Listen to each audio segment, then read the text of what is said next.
Hey, what's up guys? This is Joe. People call me Mortarman. I'm back at you with another video commentary. And so in today's video you'll be watching me play some ridiculously bad Battlefield 3, which is a game that I truly love, but I'm just not really that good at it. So that's what you're going to be watching as you listen to me tell you a story about some of my experiences in the Army. Now this will be episode 1 of Army Stories, and this is based on true events. Some of the details will be left out for obvious reasons, but for the most part, everything that I will be telling you is as accurate as possible. And someone recently just asked me if I could tell some of my experiences in the military, make a video about it. So I thought about it for a few days, and I do have a lot of really cool stories. Some are not appropriate for YouTube, but I do have some pretty good stories. Some are funny and some are more serious. And so today's story is going to be a little bit funny. I have never conveyed the story to someone, not in person. So this will be the first time that I've attempted to tell this story just simply by talking into a microphone and looking at a monitor. But I believe the story is pretty funny. I hope you guys like it. So this happened in the year 2000. Approximately in the month of January. It was really cold outside, and it happened at Fort Benning, Georgia.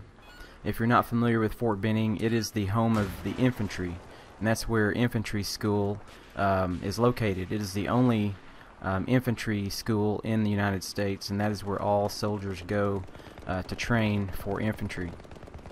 So anyway, when you get to basic training, you are assigned a battle buddy. And your battle buddy is assigned to you generally by alphabetical order. So if your last names start with the same letter, then that will be the person that you're assigned to, and you're given instructions to stay with this person at all times, no matter where you are and where you go. This is the person that you stay with. So anyway, I was assigned a battle buddy. His name was Markin, and Markin was from Russia. Really interesting guy, really good dude, and I really enjoyed the time that I spent with him in the Army. So here, let me set the scene for you. This is approximately either week 3 or week 5 of basic training. This was after Hell Week, so I know that it was after week 3. So during this training, it's very rigorous. You do a lot of different things, and the drill sergeants keep you really busy.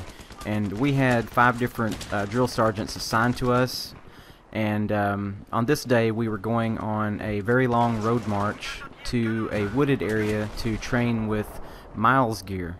And miles gear is equipment that is used for combat simulation purposes.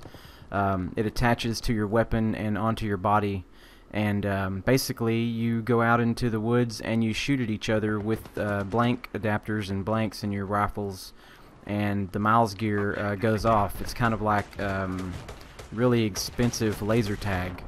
So anyway, we're getting ready to go on this road march. It's like 3 o'clock in the morning. It's super cold outside. It's been raining, and Markin, my battle buddy, and I, we're standing at our lockers, and we're getting ready to go, and we're getting our packing list together, because they give you a packing list before every training exercise, and you have to pack exactly those things and put them in the proper places in your gear.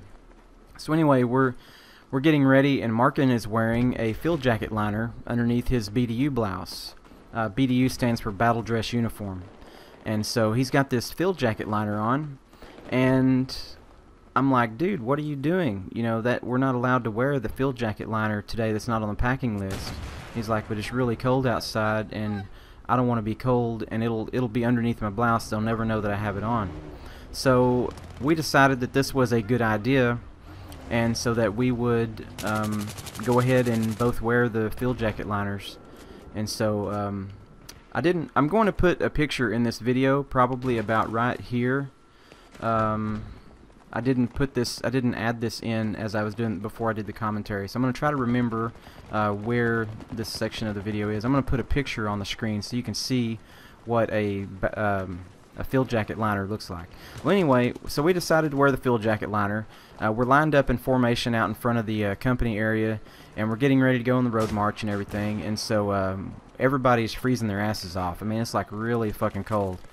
And we've got our field jacket liners on though, so we're actually quite cozy. And so anyway, I would say about an hour into the road march, and we were on pavement. We were on the street, one of the roads that runs through the base, and there was a convoy coming up. And so as the trucks, are driving by, they're loaded with soldiers and drill sergeants, going on a different training mission than we are. They're from a different unit. And as they drive by, one of the drill sergeants is riding, in the truck, passenger side of the truck, and as he drives by, he looks down at me. He's like looking down at all the soldiers, giving them the eye and everything. And he looks down at me and catches a glimpse. I don't even see how he's seen it, but he caught a glimpse of the field jacket liner sticking out of my collar. And so he stops the truck, tells the whole convoy to stop, and makes our formation, makes our formation stop. And he pulls me aside and he's like, "How you doing today, Private?" And I'm like, "Fine, Drill Sergeant." And he's like, "So how you doing on your road march today?" I'm like, "I'm doing excellent, Drill Sergeant." And he's like, "What's that underneath your BDU blouse?" I was like, "It's a field jacket liner, Drill Sergeant." He goes, "Holy fucking shit. Are you telling me that you're wearing a goddamn field jacket liner on this road march? You stay right there. I'll be back in a minute. Where's your drill sergeant?" And so he goes and finds my drill sergeant, and I can see them talking at a distance away from me, and they're laughing and pointing over at me, and I'm like, "Oh man, this is gonna be bad. I'm gonna be in a shitload of trouble." And so he walks back over and he's like, "Where's your goddamn battle buddy at?" I'm like, "He's, over there." I pointed to him, He's like, "What's his name?" I said, "Markin, Drill Sergeant." He's like, "Markin! Front and center, motherfucker!" So Markin runs over there and gets in front of him, and he looks at him. He's like, "Holy fucking shit, you're wearing a field jacket liner too. What the hell were you motherfuckers thinking?" And we're like, "It was cold, Drill Sergeant." He's like, "Are you telling me that you think it's cold outside?" And so we're like freaking out, right? Because I mean, these guys, these drill sergeants are very intimidating, right? I mean, if you've ever seen the movie Full Metal Jacket with Lee Ermey, the drill sergeants pretty much do talk to you like that. And sometimes it's funny and you can't help but laugh, but then sometimes it's really scary. And so anyway, he tells us to fall back in formation, and we're thinking at any moment we're going to get punished, and there's no telling what they're going to do to us. And anyway, they just let us go, right? So we continue on with the road march, and a couple of hours later we arrive at this wooded area, and we're making camp because we're going to stay the night there, and we're setting up our hooches and everything. A hooch is a tent, if you're wondering. And so we're setting up everything, and they've got chow ready, which is food. And so we're lining up to eat and everything. And as we're going through the line to eat chow, Markin and I are standing next to one another in line. And we walk past all 5 of our drill sergeants, and they're just looking at us with this smirk on their face. I look at Markin and I was like, "It's coming, dude, it's coming. I don't know what the hell they're going to do to us, but it's coming, Because they'll think of some creative-ass shit to do to you. It's going to be, like, really, really painful and just unbearable, usually, to punish you somehow.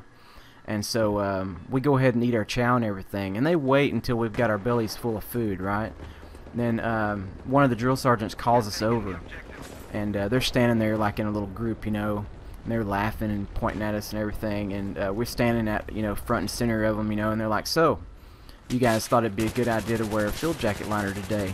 How do you feel about wearing the field jacket liner now?" And we're like, "It's pretty warm outside, Drill Sergeant," and he's like, "Yeah, you're goddamn right. It's fucking warm out here. It was cold this morning, but it's warm now. We have a reason why we didn't, tell you. If we thought you were going to need a field jacket liner, we'd have told you needed one." And so he's like, "So this is what's going to happen." He said, "You drive a car back home?" I was like, "Yes, Drill Sergeant." He's like, "Markin, you drive a car back home?" He's like, "Yes, Drill Sergeant." So he's like, "This is what we're going to do. We're going to take a little drive." And we're like, "We don't have a car, Drill Sergeant." He's like, "You do now." He said, "I want you to back your ass up against that tree and assume this position." And see, this is where telling the story on video isn't as good as it would be in person, but he squats down or kneels down in front of the tree and puts his back up against the tree. He says, "I want you to assume this position right here, and I want you to stick your arms straight out in front of you, and you're going to drive a car, and I'm going to tell you where to go and what to do, and you're going to do exactly as I tell you. So he's got me and Markin backed up against this tree, me on one side and him on the other. We've got our arms sticking straight out, and mind you, we're still wearing the field jacket liners. They haven't had us take them off yet, so it's warm outside. We're fairly hot already, and so he proceeds to have us drive this make-believe car. He's like, go forward, turn left, turn right, and as he's telling us to do these things, you know, we're having to mimic, you know, what it would be like if you were in a car, you know, turning left, turning right, or whatever. And so he's like, it's raining outside, turn on your windshield wipers. It's getting dark, you better turn your headlights on. Okay, take a left up here, use your turn signal, you know. And they're just laughing at us the whole freaking time, right? And so this goes on for like a freaking, it seemed like about an hour or so. My legs were on fire, they were hurting so bad. And still got the field jacket liners on, you know, and everything. And so, yeah, they were having us do all kinds of stuff. And so it was quite funny, but at the same time, you know, it wasn't funny because we were definitely experiencing a lot of pain and fatigue from having to sit there and listen to him. And so once we're done and everything, he's like, all right, I want you guys to go get your gear ready. We're gonna, you know, do the miles gear training, and because you're gonna leave the field jacket on. And I want to see that field jacket come off of your body for the rest of the day. And so we ended up having to wear that field jacket liner all day and until nighttime when it was time to bed down for lights out, or, you know, to go to sleep. So it was quite an experience. I know it doesn't seem as funny right now as I tell the story on video, but I wish you guys could have been there, because it was one hell of an experience. And so I've got a lot of other stories, hopefully, you know, some really good ones, some that I think you guys will enjoy. And I hope you enjoyed the video. And I plan on, I don't know how many episodes there will be. I've got many stories to tell. And like I said before, some of them are funny and some of them are not so funny, but they're all based on true events. And so I hope you guys like it. If you did, leave a like on the video and leave a comment if you have any questions, you know, or any opinions. And let's see, go ahead and like my Twitter, or, you know, follow me on Twitter and like my Facebook page. So if you did like the video, leave a like, drop a comment. This is Mortarman. We'll see you next time, guys. As always, thank you for watching and have a great day.